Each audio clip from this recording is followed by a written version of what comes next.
नमस्कार, आप सभी का स्वागत है, हार्दिक अभिनंदन है आपके अपने YouTube चैनल परीक्षित में।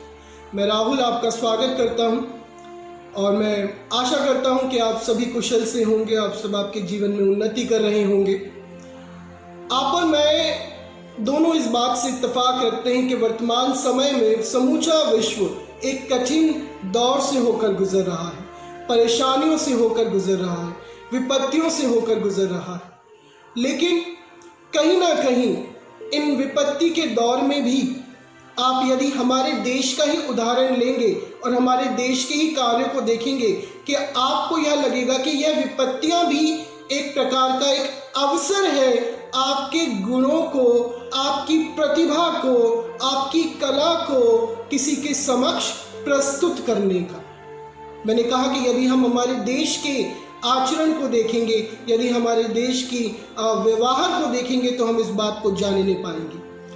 आप देखिए कि किस प्रकार से हमारे देश ने, भारतवर्ष ने इस कोरोना महामारी के समय पर भी न केवल अपने देश में इस महामारी से लड़ने के लिए भरसक प्रयत्न किए हैं, लोगों को राहत पहुंचाई है, अपितु अंतर्राष्ट्रीय स्तर पर भी उसने अन्य देशों को भी सहायता करी है, औषधियाँ पहुंचाई है।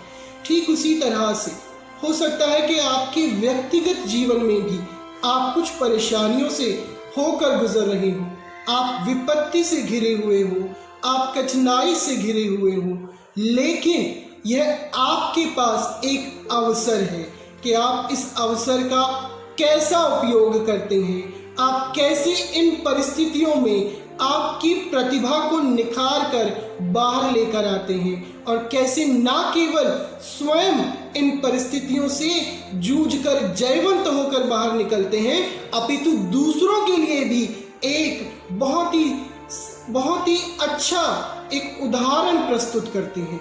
क्योंकि यही अवसर है, जब व्यक्ति के जीवन में कठिनाइयाँ होती हैं, जब किसी के जीवन में परेशानियाँ होती हैं, तो वह एक अवसर होता है, एक ऐसा अवसर उसको मिलता है कि वह कैसे उन परिस्थितियों से बाहर निकलकर एक उदाहरण के रूप में अपने आप को प्रस्तुत कर सके, एक विजेता के रूप में कैसे अपने आप को प्रस्तुत कर सके।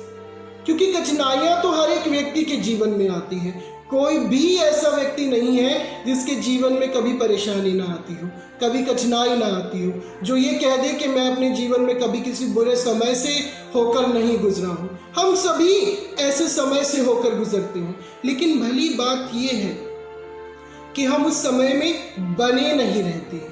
उस समय को हमारे मन में, हमारे विचारों में, हमारी मानसिकता में वैसा बना नहीं रहने देते हैं। उस विपत्ति को हम विजय प्राप्त नहीं करने देते हैं, अपितु हम उस विपत्ति पर विजय को प्राप्त कर लेते हैं। ये बिल्कुल पूरी तरह से निर्भर करता है आपके व्यवहार पर, आपके प्रयत्न पर, आपके परिश्रम पर कि आप उस समय पर क्या करते हैं। आप उन परिस्थितियों को देखकर घबरा जाते हैं, पीछे हट जाते हैं, थक कर बैठ जाते हैं, निराशा में चले जाते हैं, ईश्वर को कोसने लगते हैं, या फिर अपने आप को कोसने लगते हैं, या फिर आप उन परिस्थितियों को, उन विपत्तियों को एक अवसर की तरह उपयोग में लेकर आते हैं और अपने आप को एक विजेता की तरह आप इस समाज में, आपके परिवार में, आपके रिश्तेदारों में, इस दुनिया में एक विजेता की तरह अपने आप को प्रस्तुत करते हैं। ये पूरी तरह से आप पर निर्भर करता है, आपके प्रयासों पर निर्भर करता है, आपके प्रयत्न पर निर्भर करता है। कठिन समय सदैव बना नहीं रहता है, कभी ना कभी तो ये समय इसलिए आता है कि हमारे भीतर के जो गुण हैं, हमारे भीतर की जो कलाएं हैं, जो प्रतिभाएं हैं, वह ऐसे समय में उभर कर बाहर आने सके। क्योंकि यदि हम सुनार को देखेंगे तो जब सोना उसके पास में आता है, जब वह उससे एक आभूषण बनाने के प्रयत्न करता है, तो पहले वह उस सोने को अग्नि में तपाता है। ऐसा करके वह उसकी अशुद्धियों को दूर करता है, उसके भीतर की जो अशुद्धियां होती हैं उन्हें वह दूर करता है, जिससे कि वह उसका एक आभूषण बना सके। ठीक उसी तरह से हमारे जीवन की जो परेशानियां हैं, जो बुरा समय है, जो विपत्ति है, वह भी कहीं ना कहीं हमारे जीवन की, आत्मा की, विचारों की, कायिक, मानसिक, वाचिक जो भी अशुद्धियां हैं उन्हें दूर करने का एक अवसर है। ये निर्भर करता है कि आप कैसे उस अवसर का लाभ उठाते हैं। क्योंकि जब वह समय हमारे जीवन में आता है, किसी शायर का एक शेर है, मुझे अभी याद आया, मैं ज़रूर उसे आपके साथ में शेयर करना चाहूँगा। शायर इस तरह से कहता है कि मुसीबत में शरीफों की कभी इज्जत नहीं घटती, मुसीबत में शरीफों की कभी इज्जत नहीं घटती, जला भी डालो सोने को मगर उसकी कीमत नहीं घटती। तो आप सोने को कितना भी तपाएंगे, कितना भी जलाएंगे, कितना भी उसे आग की भट्टी में डाल देंगे, वह कुंदन बनकर बाहर निकलेगा। ठीक उसी तरह से आप और मैं भी हैं। चाहे वर्तमान समय में आप कैसे भी परेशानियों से होकर क्यों ना गुजर रहे हों, आप यकीन मानिए, आप परिश्रम कीजिए, धैर्य रखिए, ईश्वर पर विश्वास रखिए और आप इन सारी परिस्थितियों से बाहर एक कुंदन की तरह निकलकर बाहर आएंगे। पहले से भी अधिक आप मूल्यवान हो जाएंगे, पहले से भी अधिक आप प्रतिभाशाली हो जाएंगे और निश्चय ही आप इन सारी परिस्थितियों पर विजय पाएंगे। ईश्वर कभी कभी हमारे साथ एक मूर्तिकार की तरह व्यवहार करता है। हम उसके हाथ में एक शिला के समान हैं और वह एक कुशल मूर्तिकार की तरह अपने हाथ में परेशानियों रूपी हथौड़ा लेकर, विपत्ति रूपी छेनी लेकर हमें उभारने की कोशिश करता है, हमें एक बहुमूल्य प्रतिमा बनाने की कोशिश करता है। अब ये निर्भर आप पर करता है, हम पर करता है, क्या हम उसके इस हथौड़े और छेनी की मार को सहने के लिए तैयार हैं?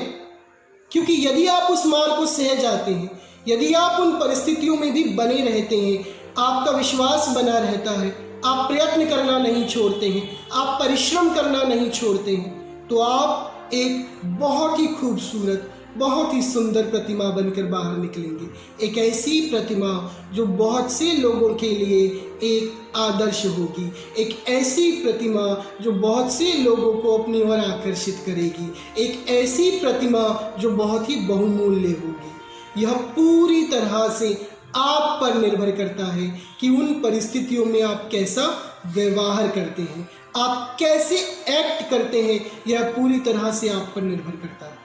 मैं आपको उत्साहित करना चाहूँगा कि आप चाहे जिस भी स्थिति में क्यों ना हो, आप ईश्वर पर विश्वास रखिए, क्योंकि वो आपको किसी भी ऐसी आजमाइश में, किसी ऐसी भी परीक्षा में कभी भी नहीं पड़ने देगा जो आपके सहने से बाहर होगी। यदि आपको लगता है कि आप किसी परिस्थिति में, ऐसी परिस्थिति में हैं जो अब आपसे नहीं सहा जा रहा है, आपको लग रहा है कि आपके सहने से बाहर है, आप ईश्वर पर विश्वास रखिए, वो आपको ज़रूर उससे निकाल कर बाहर करेगा। लेकिन खुद से प्रयत्न करना मत छोड़िए, आपका खुद से प्रयत्न करना बहुत ज़रूरी है, क्योंकि ईश्वर भी उन्हीं की सहायता करता है जो अपनी सहायता करते हैं। इसलिए आप आपकी सहायता करने के लिए सदैव तत्पर रहें। आप आपके मन से कहें कि वह व्याकुल ना हो, वह घबराए ना, क्योंकि यह वक्त गुजर जाएगा। वक्त एक सा नहीं रहता है और यह वक्त भी गुजर जाएगा और इन सारे समय पर आप जयवंत होंगे। और जब आने वाले समय में आप आगे बढ़ेंगे, आप पीछे मुड़कर देखेंगे अतीत में, तो आपको देखने के लिए मिलेगा कि आपके पास में ऐसे बहुत से लोगों को प्रोत्साहित करने के लिए ऐसी कहानियां होंगी, ऐसी वास्तविक घटनाएं होंगी जो दूसरों के जीवन के लिए एक उत्साह का, दूसरों के जीवन में प्रोत्साहन का कारण बनेंगी। आप जो आज खुद परेशानियों में हैं, आप आने वाले समय में दूसरों के लिए एक प्रोत्साहन का कारण बनेंगे। इसलिए हिम्मत मत हारिए, आप बने रहिए, डटे रहिए और निश्चय ही ईश्वर आपकी सहायता करेंगे।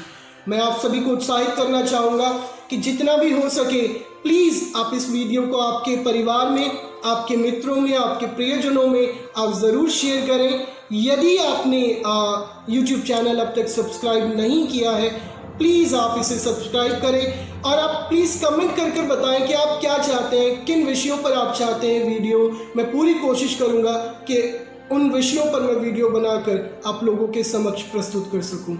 आप सभी को मेरा प्रेम भरा नमस्कार। ईश्वर की कृपा, उसका अनुग्रह, उसका प्रेम आपके देह प्राण आत्मा के साथ सदैव बना रहे। नमस्कार।